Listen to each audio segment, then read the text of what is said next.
இந்திய விமானப்படை ஐஏஎஃப் வந்து போர் விமானங்களை வந்து குறைக்கிற திட்டத்தில் வந்து இருக்காங்க.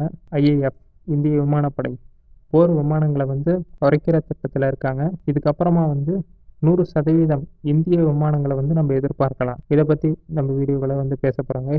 வாங்க வீடியோக்களை போகலாம். Welcome to A to G defence Tamil. இந்திய விமானப்படை வந்து முக்கியமான நவீனமயமாக்கிற முயற்சியில் வந்து இருக்காங்க. அது எப்படின்னா, வர்ற செஞ்சுரிஸில் வந்து போர் விமானங்களோட ஈஸியாக பயன்படுத்துகிற மாதிரி வடிவமைக்க போகிறாங்க. அது எப்படின்னு பார்க்கலாம் கைஸ். இப்போ ஐஏஎஃப் கண்ட்ரோல் பண்ணுற விமானங்கள் வந்து என்னென்னா, MiG-21, Mirage 200, Jaguar, MiG-29, Rafale, Su-30 Mk1 இந்த மாதிரி வந்து நிறைய விமானங்களை வந்து நம்ம இந்திய விமானப்படை வந்து பயன்படுத்திகிட்டு இருக்காங்க.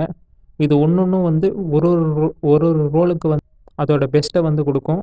இந்த மாதிரி வேரியண்ட்டான விமானங்களை வந்து நம்ம பயன்படுத்துறதால இது வந்து லாஜிஸ்டிக் பிரச்சனைகளை வந்து கொஞ்சம் கொடுக்கும். அதுவும் இல்லாமல் வந்து நம்ம பைலட்ஸுக்கு வந்து நிறைய விமானங்களோட ட்ரைனிங் இது கொடுக்கணும். ஏன்னா வந்து ஒரு விமானம் மாதிரி இருக்காது. நிறைய வந்து ரஷ்யன் மேடாக இருக்கும், மற்ற விமானங்கள் வந்து ஜெர்மன் மேடாக இருக்கும். அப்புறம் கொஞ்சம் வந்து நம்ம இந்தியாவிலையும் இப்போ தயாரிச்சுக்கிட்டு இருக்கோம். இந்த மாதிரி வந்து வேறு டெக்னாலஜி இருக்கிறதுனால சோல்ஜர்ஸுக்கு வந்து இதை வந்து கற்றுக்கிறது கொஞ்சம் டைமாகும். இப்போ ஐஏஎஃப் வந்து அடுத்த 20 வருஷத்துக்கு வந்து பயன்படுத்துகிற மாதிரி ஒரு 5ஆம் தலைமுறை விமானத்தை வந்து அறிமுகம் பண்ணியிருக்காங்க. இதை வந்து மேம்படுத்தவும் இருக்கு. இதால் வந்து இந்திய விமானப்படை வந்து அடுத்த 20 வருஷத்தில் 5 ஜெட் போர் விமானங்களை வந்து மேம்படுத்த இருக்காங்க. இதுக்கு முன்னாடி இருக்கிறது கேன்சல் பண்ணிக்கும். இப்போ கரண்ட்டில் இருக்கிற விமானங்கள் வந்து MiG-20, Mirage 200, ஜாக்வார், MiG-29 இந்த மாதிரி ஜெட் விமானங்களை வந்து அடிப்படையாக வந்து நம்ம கம்மி பண்ண போகிறோம். இதோட பயன்பாட்டையும் இதை வந்து வெளிநாட்டிலேருந்து வாங்குறதையும் வந்து நம்ம குறைக்க போகிறோம். இப்போ வந்து இந்த விமானங்கள் எல்லாம் வந்து நம்ம கம்மி பண்ணிட்டு ஐஏஎஃபோட முதுகெலும்பாக மாற போகிற விமானம் எதுனா வந்து தேஜாஸ் MK2, தேஜாஸ் MK1A இந்த 2 விமானங்களும் தான் வந்து ஐஏஎஃபோட முதுகெலும்பாக மாறப்போகுது. இந்த விமானங்கள் வந்து 50% வந்து இருக்குன்னு வந்து எதிர்பார்க்கப்படுறாங்க. இந்த லாஜிஸ்டிக் வந்து பயிற்சி பண்ணுறதுக்கு ஈஸியாக இருக்கும் நம்ம சோல்ஜர். ஏன்னா வந்து இது ரெண்டுமே வந்து உள்நாட்டில் தயாராகிற விமானம் தான்.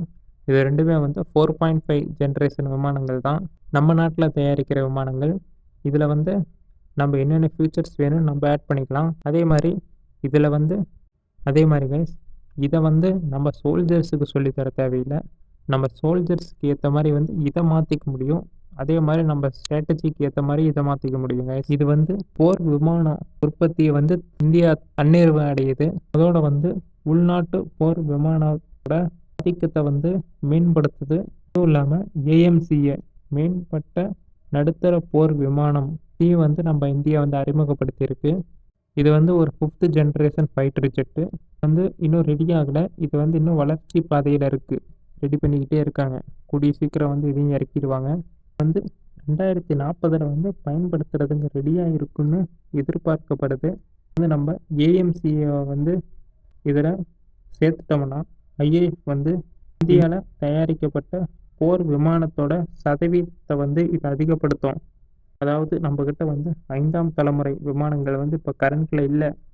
4.5 ஜென்ரேஷன் விமானங்கள் தான் வந்து இப்போ நம்ம கரண்ட்டில் இருக்குது. AMCA வந்து வெளியே வந்துருச்சுன்னா நம்ம ராணுவத்துக்கு வந்து ஃபுல்லாக 5ஆம் தலைமுறை விமானங்களை வந்து ரெடி பண்ணி நம்ம சீக்கிரமாக வந்து நம்ம ராணுவத்துக்கு வந்து சேர்த்துருவோம்.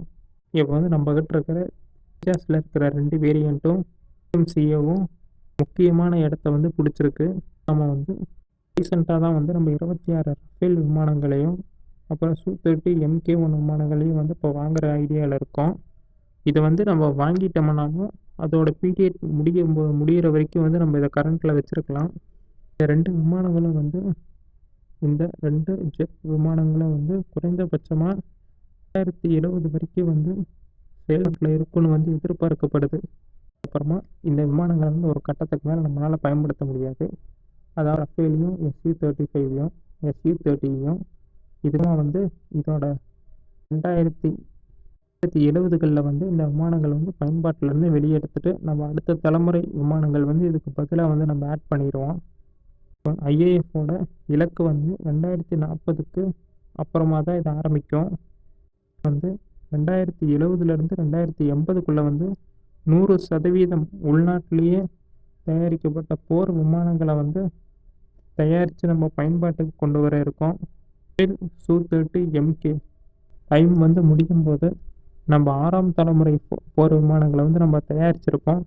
இதுக்கு இந்த 2 விமானங்களுக்கும் பதிலாக வந்து இந்த 2 விமானங்களுக்கும் பதிலாக வந்து 6ஆம் தலைமுறை போர் விமானங்களை வந்து நம்ம சேர்த்திடுவோம். அதாவது ரீப்ளேஸ் பண்ணிடுவோம். இப்போ வந்து நம்மக்கிட்ட ரஃபேல் MK1A முன்னாடி இருக்கிறது அழிச்சிரு, Tejas MK1A, Tejas MK12, AMCA தான் வந்து விமானங்கள் வந்து முன்னணியில் இப்போ நம்ம இருக்குது. நம்ம ஐடியாவில் நம்ம விமானப்படையிலையும் IAF வந்து பல ஜென்ரேஷனுக்கு வந்து வலிமையான விமானப்படையை வந்து வச்சிருக்கிறதுக்கு வந்து தயாராக இருக்காங்க. இதை வந்து மாற்றுறதுக்கும் தயாராக இருக்காங்க.